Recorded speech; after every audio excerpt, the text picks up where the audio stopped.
Engineer chapter number 5 and થવા જઈ રહ્યો છે રાઈટ. આપણે દાખલા હવે વાસ્તવિકતા સાથે જોડાયેલા બિલકુલ પરફેક્ટ તમને મળવા લાગે છે. બે ત્રણ બાકી છે એ કરતા રહીએ છે, પણ એની સાથે તમારે રિવિઝનનું કામ ચાલુ કરવાનું છે રાઈટ. આજના લેક્ચરની શરૂઆત કરી દઈએ આપણે. તો લાસ્ટ જે દાખલા ગણ્યા છે એની સાથેમાં આપણી પાસે 5.35 નંબરમાં છે એક લાંબી ટ્રોલી પર, ટ્રોલી એટલે ટ્રક બરાબર છે, ટ્રોલી પર 15 કિલોગ્રામ દળનો બ્લોક મૂકેલો છે. એટલે એવું સમજી લો કે આ સપાટી છે, એની ઉપર આવો એક બ્લોક મૂકેલો છે જેનું દળ છે 15 kg. તો અહીંયા લખી શકું m = 15 kg. પછી શું કહે છે? બ્લોક અને ટ્રોલી વચ્ચેનો ઘર્ષણાંક 0.18 તો μ = 0.18 છે એવું કહી દીધું છે. ટ્રોલી સ્થિર સ્થિતિમાંથી શરૂ કરી 20 સેકન્ડ માટે 0.5 મીટર પ્રતિ સેકન્ડ સ્ક્વેર થી પ્રવેગિત થઈ ત્યારબાદ નિયમિત વેગથી ગતિ કરે છે. તો સમય t is equal to 20 second right. સમય t is equal to 20 second અને એની સાથે પ્રવેગ છે આપણી પાસે 0.5 મીટર પર સેકન્ડ સ્ક્વેર કરેક્ટ. ત્યારબાદ નિયમિત વેગથી ગતિ કરે છે. એટલે આ સમય પછી એનો વેગ નિયમિત છે. પ્રશ્ન છે જમીન પરના સ્થિર નિરીક્ષકને, બીજું ટ્રોલી સાથે ગતિમાન નિરીક્ષકને દેખાતી બ્લોકની ગતિની ચર્ચા કરો. ટૂંકમાં બ્લોક એ અહીંયા ધારો કે તમે સ્થિર ઉભા છો તો આ બ્લોક આખો એની સાથે આમ ગતિ કરી રહ્યો હોય તો એ તમને કેવો દેખાશે એ જોવાનું છે. એનો મતલબ કે તમે હાલમાં સ્થિર નિર્દેશ ફ્રેમમાં છો. બીજા કિસ્સામાં એવું પૂછ્યું છે કે આ જેમ ગતિ કરે છે એમ જ તમે પણ ગતિ કરી રહ્યા છો તો શું દેખાશે? એનો મતલબ કે તમારી નિર્દેશ ફ્રેમ આ ટ્રોલીની નિર્દેશ ફ્રેમ જેવી થઈ ગઈ. એટલે બંને સરખા થઈ ગયા તો તે વખતે શું એપિયર થઈ શકશે એ શોધવાનું કીધેલું છે રાઈટ. તો હવે મારે સૌથી પહેલા જે શોધવું પડશે તે આ બ્લોક પર આ ગતિને કારણે કેટલું બળ લાગે છે તે મારે શોધવાનું છે રાઈટ. સાદી વાત કરીએ તો અહીંયા લખી શકીએ ટ્રોલીની ગતિને કારણે, પછી પાર્ટી આ બધું એમાં સમજાવી રહ્યો છું. ટ્રોલીની ગતિને કારણે બ્લોક પર લાગતું બળ એ ટ્રોલીની ગતિની વિરુદ્ધ દિશામાં હશે. તે બળ કેટલું હોઈ શકે? માટે F = m. m એટલે દળ 15 કિલોગ્રામ. પ્રવેગની વેલ્યુ કેટલી છે બચ્ચા પાર્ટી? તો કે પ્રવેગની વેલ્યુ જુઓ. ઓકે, આપણે ઓલરેડી નોંધી લીધી છે 0.5. તો 0.5 એટલે 1/2 થાય. તો આનો બળનો જવાબ થઈ જશે 7.5 ન્યૂટન. 15 ના અડધા એટલે 7.5 ન્યૂટન રાઈટ. જો આ બળ બ્લોક અને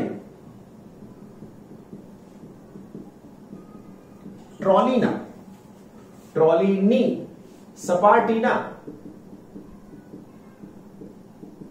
ઘર્ષણ બળ કરતા વધુ હશે તો તે બ્લોક ટ્રોલીની ગતિની વિરુદ્ધ દિશામાં ગતિ કરશે. એનો મતલબ કે મારે ઘર્ષણ બળ શોધવું પડશે. કયું ઘર્ષણ બળ? તો બતાવો ને તમને. તો અહીંયા લખું આ દિશામાં ટ્રોલીની ગતિ રાઈટ. અહીંયાથી આ દિશામાં આવે ઘર્ષણ. હવે મેં આ દિશામાંનું બળ શોધી નાખ્યું 7.5. હવે જો આ ઘર્ષણ બળ આના કરતા ઓછું થઈ જાય તો બ્લોક સરકવા લાગે પાછળ. That's it. તો હવે મારે શોધવાનું શું? તો અહીંયા મારે શોધવાનું ઘર્ષણ બળ. કોની સાથેનું ઘર્ષણ બળ? તો કે ટ્રોલીની સપાટી અને બ્લોકની સપાટી જે સંપર્કમાં છે એની સાથેનું ઘર્ષણ. તો અહીંયા લખો માટે ઘર્ષણ બળ Fs કહીએ, સ્થિર છે, Fs is equal to μs into r. હવે તમે કહેશો સર r છે ક્યાં? બતાવો ને મારા વાલા બચ્ચાઓ. અહીંથી ઉપરની દિશામાં આ જે બળ લાગશે એને હું કહીશ r, પણ હાલમાં નીચે પણ બળ લાગશે જેને કહીશ mg. તો મારે લખવું પડે, પરંતુ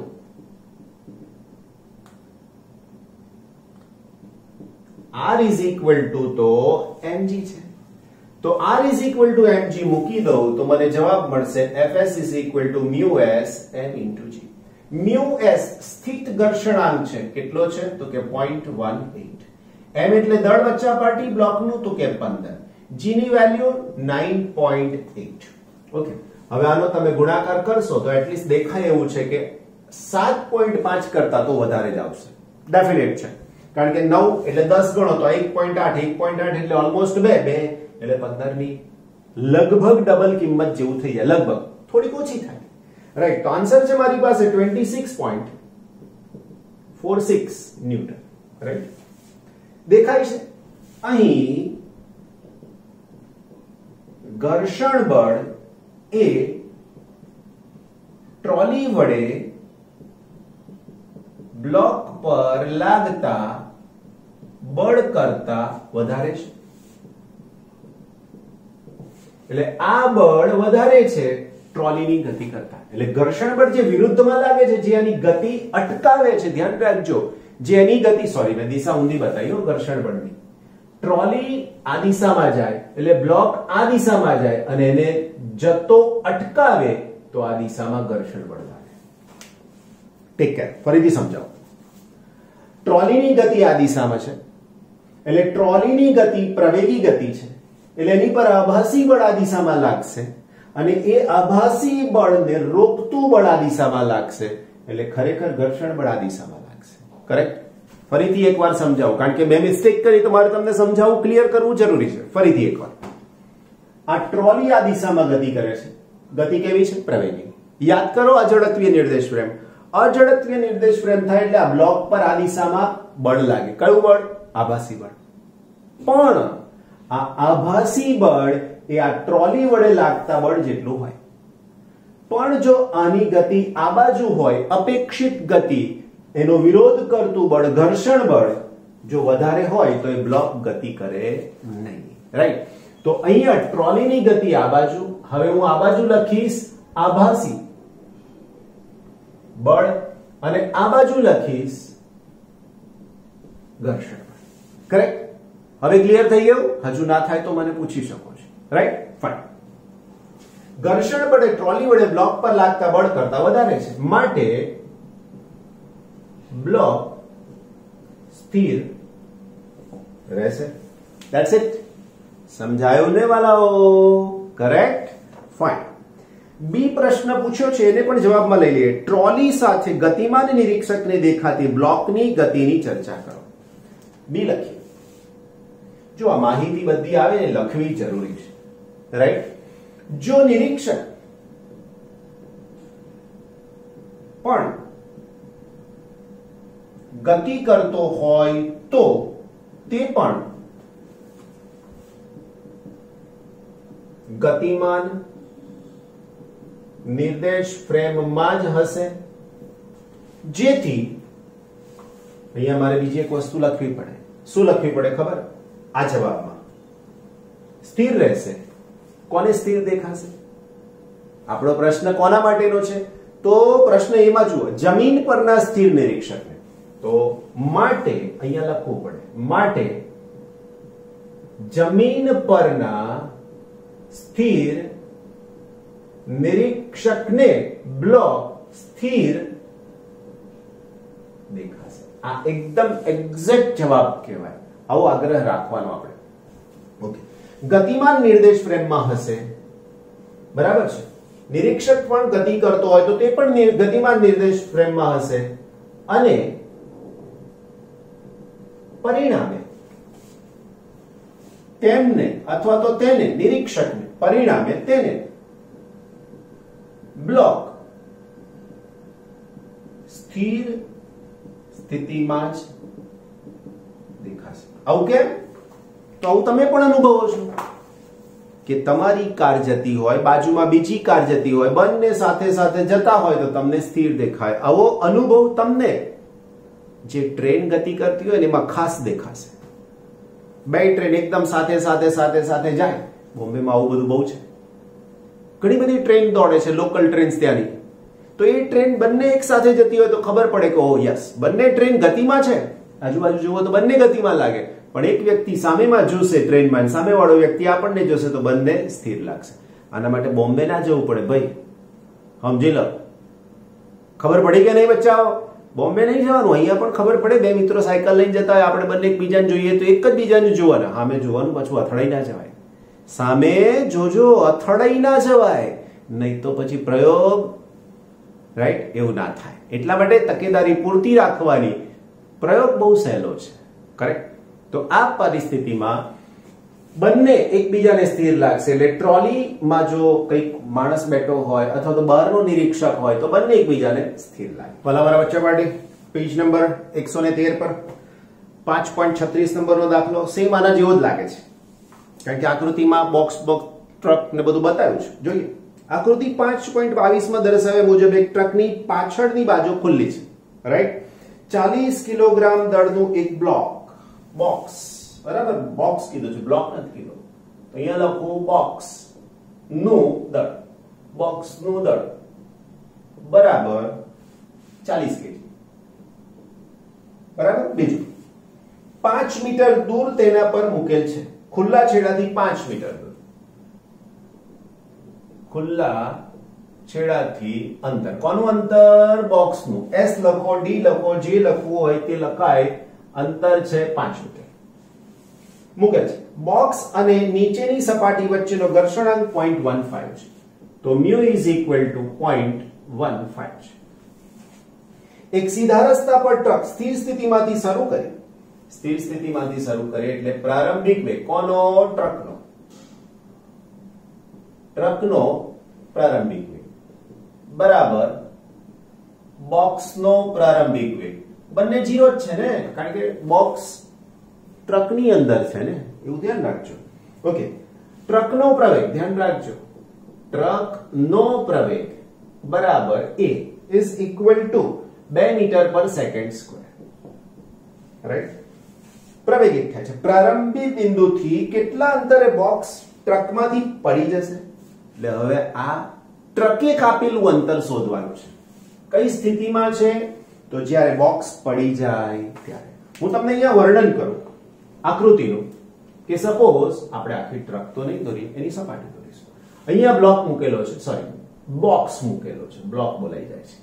હવે અહીંયાથી આ અંતર આપણી પાસે મધ્ય બિંદુ લઈએ એટલે મુશ્કેલી ના પડે, 5 મીટર છે. જેવી આ બાજુ ગતિ શરૂ થશે, રાઈટ, ગતિ શરૂ થશે એટલે આ બોક્સ પાછળ ખસવું જોઈએ અને છેલ્લી પરિસ્થિતિમાં આ બોક્સ અહીંયાથી નીચે પડી જાય, રાઈટ? આવી પરિસ્થિતિ થાય તો આપણી પાસે આ ગતિ આ બાજુ ચાલુ જ છે, તો આ ટ્રકે કેટલું અંતર કાપ્યું એ શોધવાનું છે. લોજિક બહુ સરસ છે, પણ મગજમાં સેટ થવું જોઈએ. આગળના દાખલાના પહેલા 2 પોઈન્ટ બિલકુલ આમાં જરૂર છે અને એના પછી ગતિના સમીકરણ વાપરી દો એટલે તમારો આન્સર પરફેક્ટ થઈ જાય. આખો દાખલો સમજાય તો પછી એની શોર્ટકટ સમજાવો, રાઈટ? જોઈએ સૌથી પહેલા બ્લોક પર ટ્રક વડે લાગતું બળ એકચ્યુઅલી આભાસી બળ થશે. કેમ? તો કે ગતિ આ બાજુ થાય છે, આ બાજુ બળ લાગે છે એટલે એ બળ હું શોધી રહ્યો છું, રાઈટ? બળ F is equal to વાલા બચ્ચાઓ ma. m એટલે 40 અને a એટલે પ્રવેગ, જેને હું કહીશ 20, સોરી 2. તો આનો જવાબ F is equal to 80 newton, right? આ આપણી પાસે જવાબ છે. સમજાઈ ગઈ ને વાત? બીજું, બોક્સ પર લાગતું ઘર્ષણ બળ, બોક્સ પર લાગતું ઘર્ષણ બળ. પછી હું કન્ક્લુઝન આપું તમને ઘર્ષણ બળ આ દિશામાં લાગશે, રાઈટ? આ દિશામાં ઘર્ષણ, બ્લોક પર લાગતું ઘર્ષણ બળ બરાબર શું થઈ શકે? તો કે F is equal to mu into R. આગળના દાખલામાં સમજાયું તો mu, અહીંયા તમે s પણ લખી શકો છો, mu s સ્થિત ઘર્ષણાંક, mu s mg, રાઈટ? માટે F is equal to mu ની કિંમત 0.15, m 40 અને g ની કિંમત તમે 10 અથવા તો 9.8 લઈ શકો છો. આપણે જે વેલ્યુ લેવી છે તે 9.8 લેવી, રાઈટ? તો આનો જવાબ તમને ન્યૂટનમાં મળી જશે. ગણતરી કરી નાખો, શું થાય છે જોઈ લઈએ, રાઈટ?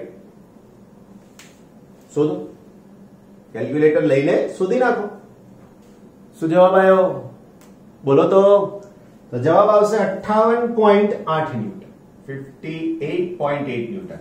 હવે આ બળ કઈ દિશામાં લાગશે અને આ બળ કઈ દિશામાં? તો આ બળ પાછળની દિશામાં. તો લખીએ બ્લોક પર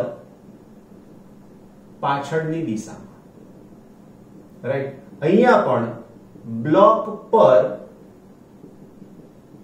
આગળની દિશામાં, કરેક્ટ? બસ આટલું સમજવાનું છે. હવે જોઈ શકો છો કે આ બળ વધારે છે જે પાછળ લાગે છે, આ બળ ઓછું છે જે આગળ લાગે છે. તો અહીંયા કન્ક્લુઝન શું થયું વાલા બચ્ચાઓ? તો લખીએ અહીં ટ્રક વડે બોક્સ પર લાગતું બળ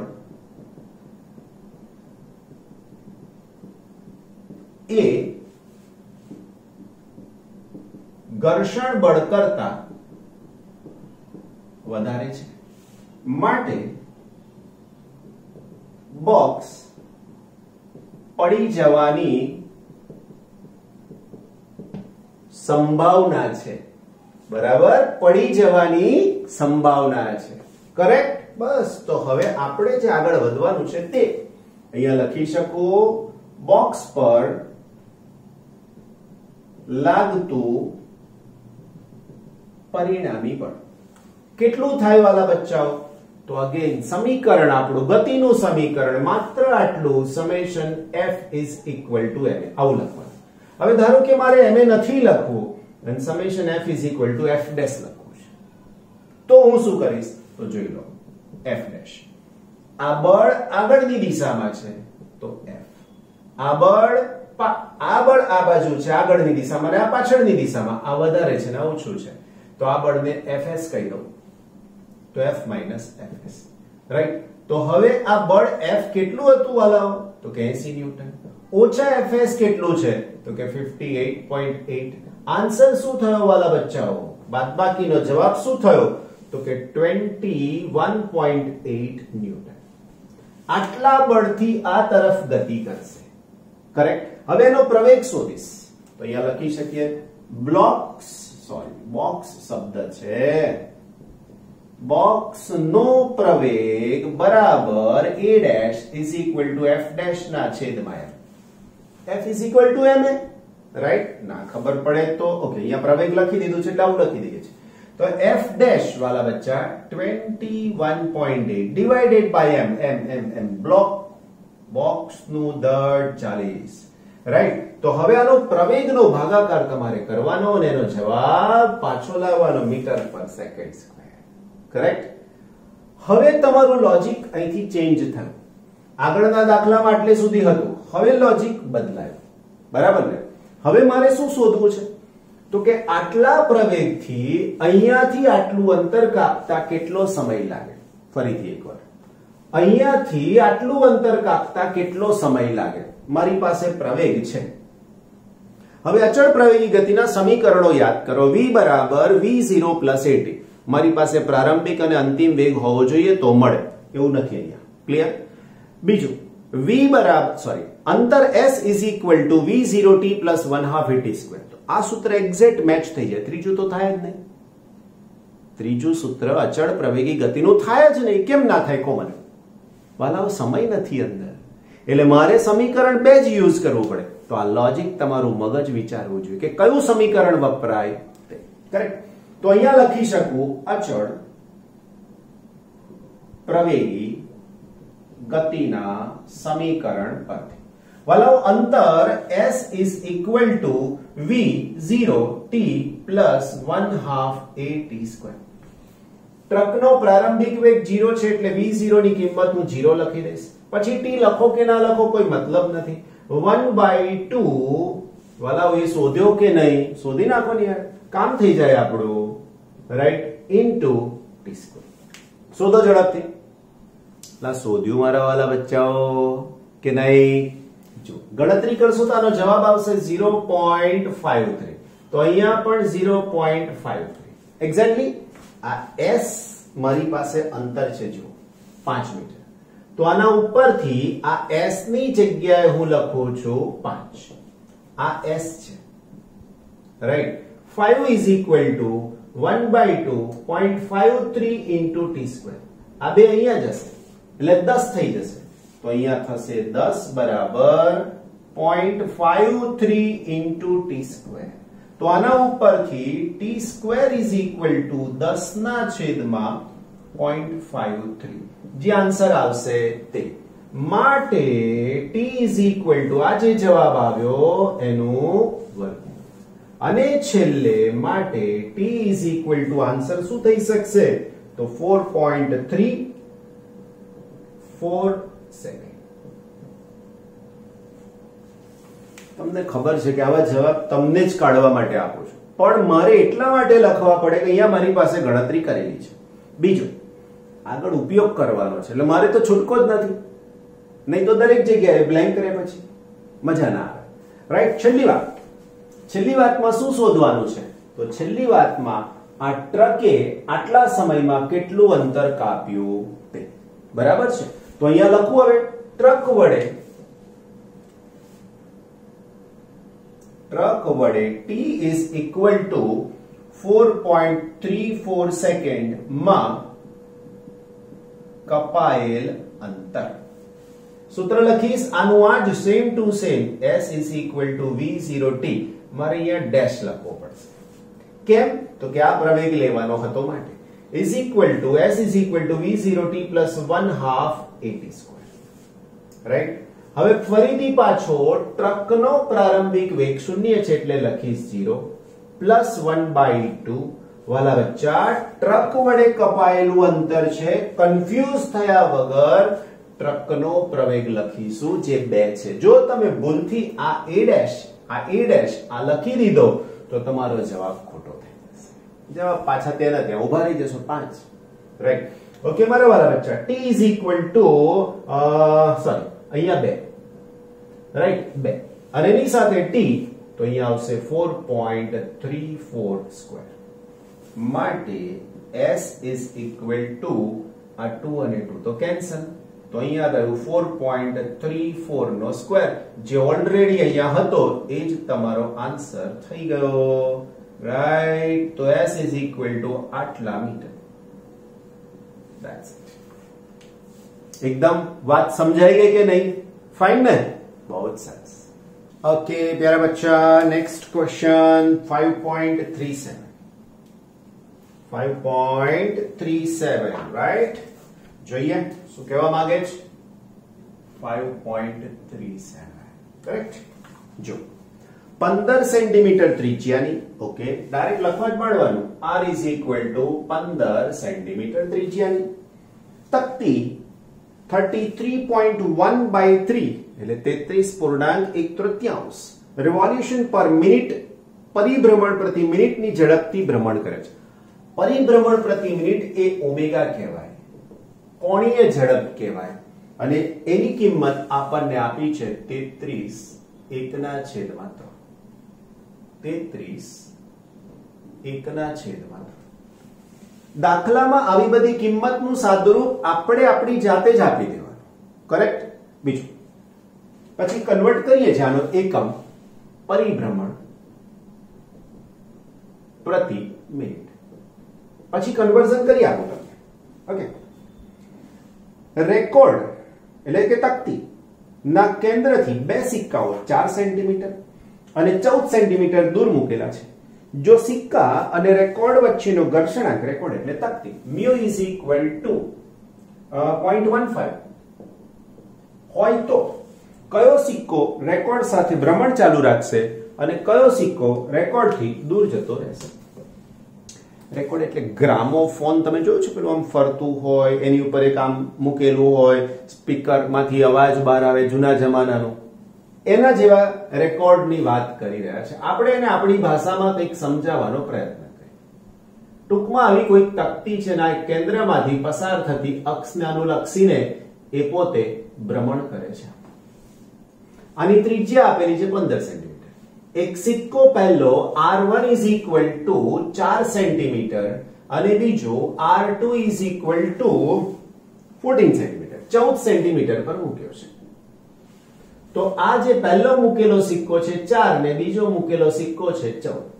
તો કયો સિક્કો આની સાથે એની ગતિ ચાલુ રાખશે અને કયો સિક્કો દૂર ફેંકાઈ જશે? આવું તમે ઘરે પણ પ્રયોગ કરી શકો છો. થાળી લઈ લો, જે જમવા બેસીએ છે, જે મમ્મી તમને પીરસીને આપે છે, પ્લેટ લઈ લઈએ. એ પ્લેટની અંદર 2 સિક્કા મૂકી દો. પહેલા ધીમેથી એને ફેરવવાની શરૂઆત કરો, હાથથી આમ ધીમેથી. એક પણ સિક્કો નહીં ખસે. સહેજ વધારે ઝડપથી ફેરવો તો કદાચ કોઈ એક સિક્કો ખસશે, વધારે ઝડપથી ફેરવો, 2 ખસી જશે. આવો સાદો પ્રયોગ વિચારો. આ બધું વાસ્તવિકતા છે, જ્યાં ફિઝિક્સ સમજાય તમને, હે ને? ઓકે, તો હવે આની સાથે સંકળાયેલી જે વાત આપણે કરવી છે એની અંદર કન્વર્ઝન કરી લઈએ. સૌથી પહેલા તો 33.1/3 જે લખ્યું છે એનું કન્વર્ઝન અહીંયા લખું, પરિભ્રમણ પ્રતિ મિનિટ. એની સાથેનું કન્વર્ઝન 33 ગુણાકારમાં 3 એટલે 99, 99 વત્તા 1 એટલે 100. આનો જવાબ થયો 100 ના છેદમાં 3 પરિભ્રમણ પ્રતિ મિનિટ. એક પરિભ્રમણ મેં તમને આગળ શીખવાડ્યું છે, એક પરિભ્રમણ તો 2π ખૂણો બને. એટલે પરિભ્રમણની જગ્યાએ મારે રેડિયન કરવા હોય તો 100 ગુણાકારમાં 2π. મિનિટની સેકન્ડ એટલે 3 ગુણાકારમાં 60. આટલા જવાબ આપણને મળશે રેડિયન પર સેકન્ડ. તમારે હજુ કંઈક સાદું રૂપ આપવું હોય તો આ 0 અહીંયાથી કેન્સલ કરો, આ 2 ની સાથે આ 3 બનાવી દો, તો આનો જવાબ તમારી પાસે થઈ ગયો 100 ની જગ્યાએ 10π ના છેદમાં 9. બરાબર? હજુ તમારે સાદું રૂપ આપવું હોય તો 10 ગુણાકારમાં 3.14 ના છેદમાં 9 રેડિયન પર સેકન્ડ. That's it. થઈ ગયું. જ્યારે જરૂર પડશે ત્યારે ગુણાકાર ભાગાકાર કરી નાખીશું. બરાબર? ઓકે, હવે અહીંયા લખું, ધ્યાન રાખજો. સિક્કા તકતી સાથે વર્તુળ ગતિ કરે છે. તકતીની આ ગતિને કારણે કેન્દ્રથી દૂર તરફ લાગતું બળ બરાબર સૂત્ર થઈ શકશે mv²/r. હવે તમને પ્રશ્ન થાય કે આ v તો આપણી પાસે માહિતીમાં છે નહીં, હું લાવીશ ક્યાંથી? બસ એટલું જ કન્વર્ઝન આની જરૂર માટે છે, રાઈટ? તો લખી શકીએ v is equal to r omega મુક્તા. બરાબર? v is equal to r omega મુક્તા માટે બળ બરાબર m, v ની જગ્યાએ r ઓમેગા એટલે r² ઓમેગા સ્ક્વેર ના છેદમાં r. કરેક્ટ?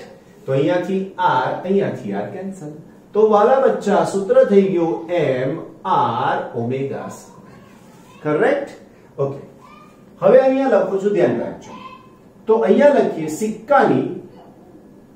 સિક્કાની ગતિ. સિક્કાની ગતિ બહાર તરફની રોકવા માટે, સિક્કાની ગતિ જે બહાર તરફ થાય છે રોકવા માટે તેની પર લાગતું ઘર્ષણ બળ. સિક્કાની બહાર તરફની ગતિ એના ઘર્ષણ બળને કારણે રોકાય છે. તો સિક્કાની ગતિ રોકવા માટે લાગતું ઘર્ષણ બળ, બચ્ચા પાર્ટી એનું તો એક જ સૂત્ર છે, μs × r. અને μs × r લખો એટલે fs = μs mg થઈ જાય. That's it. હવે અહીંયા કન્ડિશન,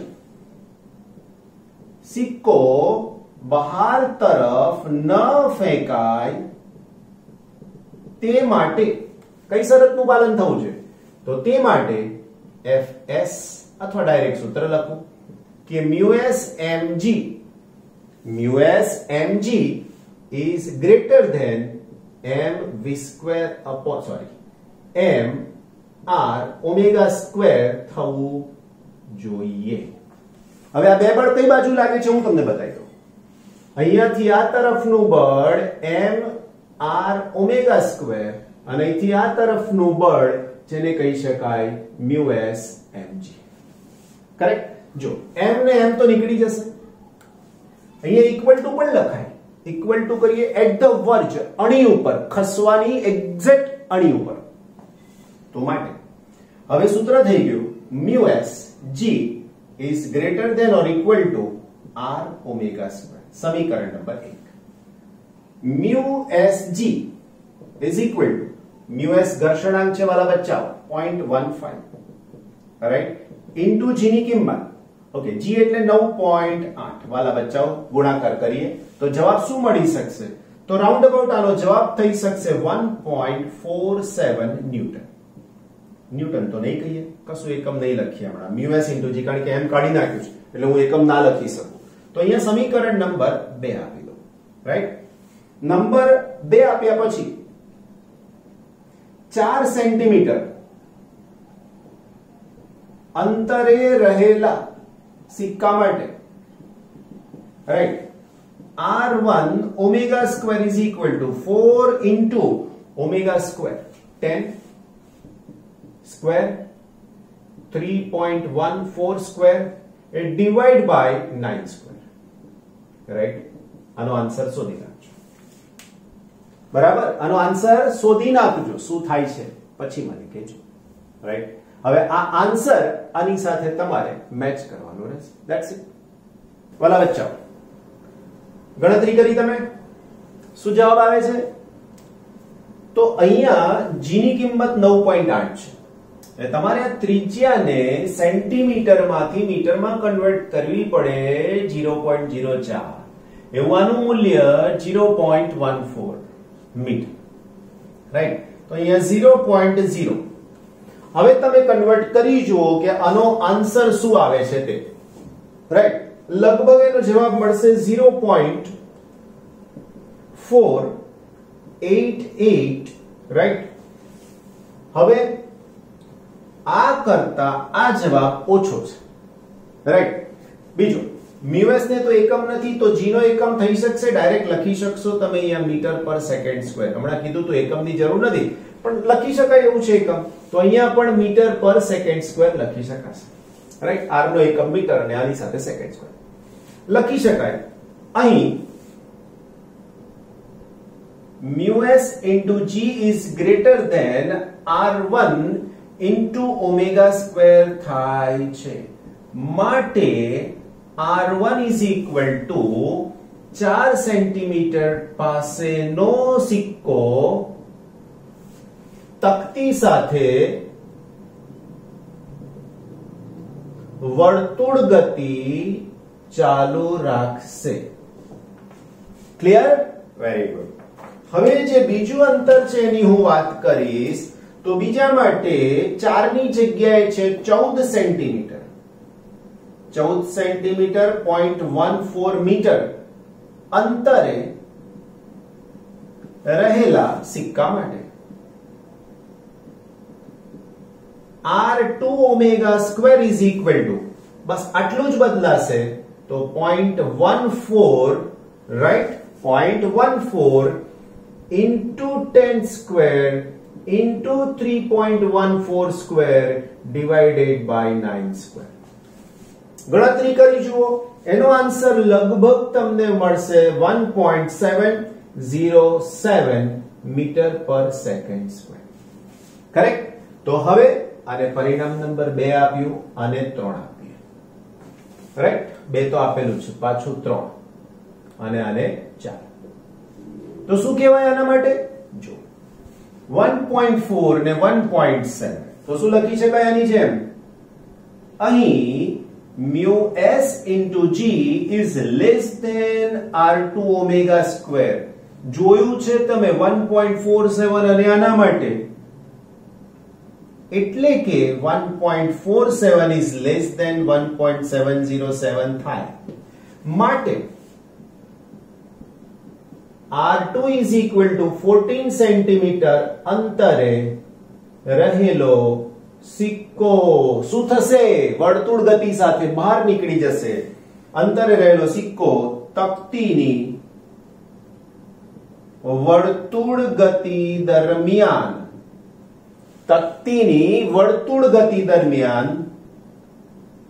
તકતીથી દૂર જવાની સ્થિતિમાં જ હશે, અથવા તો દૂર જશે જ, તકતીથી દૂર જશે. That's it. ફાઇન, એકદમ કરેક્ટ. આટલા બધા લેન્ધી પ્રશ્નો તમને નીટ જેડબલઈ લેવલ, નીટ નહીં જેડબલઈ લેવલમાં પૂછાય છે. હવે આની ક્વિક સમજૂતી જોઈતી હોય તો આ બધી વાર્તા નહીં કરવાની, સીધું આ સૂત્ર તમારી માટે યાદ રાખે. mu s g r omega square. આ mu s g તરત જ શોધાઈ જાય. r omega square ત્યાંથી સીધા અહીંયા. આ બધું કશું વચ્ચે આવે નહીં. આની રાઉન્ડ અબાઉટ વેલ્યુ, આની રાઉન્ડ અબાઉટ વેલ્યુ, એક સ્ટેપ આનું, એક સ્ટેપ આનું, ફટ દઈને આન્સર. એટલે આ લેન્ધી મેથડ સોલ્વ કરો તો જવાબ મળી જ જાય. અને એ જવાબની ક્વિક રિવિઝન વાળી મેથડ જે આ છે, માત્ર આ સ્ટેપને ફોલો કરો. આ વખતે g ની કિંમત 10 લઈ લેવાની. તો mu s ની વેલ્યુ તમને ઓલરેડી 15 આપી છે, તો 1.5. r ની કિંમત 0.04 અને ઓમેગા જે ત્યાં શોધ્યા છે એની રાઉન્ડ અબાઉટ વેલ્યુ 10 અને 10 કેન્સલ કરી નાખો, 3.14. તરત જ તમને આન્સર. આવું રાઉન્ડ અબાઉટ વેલ્યુ જેડબલઈ ની એક્ઝામમાં. રીઝન એવું છે બચ્ચા પાર્ટી કે જેડબલઈ માં તમને કેલ્ક્યુલેટર અલાઉડ નથી. જેઈઈ ની એક્ઝામમાં કેલ્ક્યુલેટર અલાઉડ જ નથી. કાગળ પણ 2-3 જ આપે છે, બધું રફ કામ જ એમાં કરવાનું છે, કારણ કે ઓનલાઈન એક્ઝામ છે મેઇન વાળી. તો એટલા માટે ખાસ ખ્યાલ રાખવાનો કે ટૂંકમાં ઝડપથી સોલ્યુશન મળી જાય. કરેક્ટ? Very good. વાંચતા રહેજો, તૈયારી કરતા રહેજો, તો જ સફળતા તમારી જોડે જ આવશે. સામેથી